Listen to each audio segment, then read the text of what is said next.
right? So get the clothespin and put it on the number 3. Which one is a 3?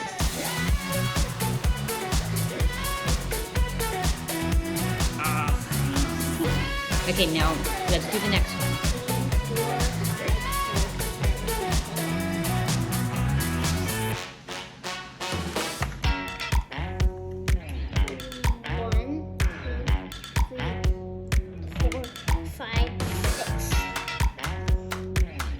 Good job.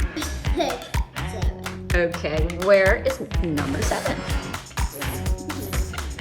Yeah, put the clothespin on it.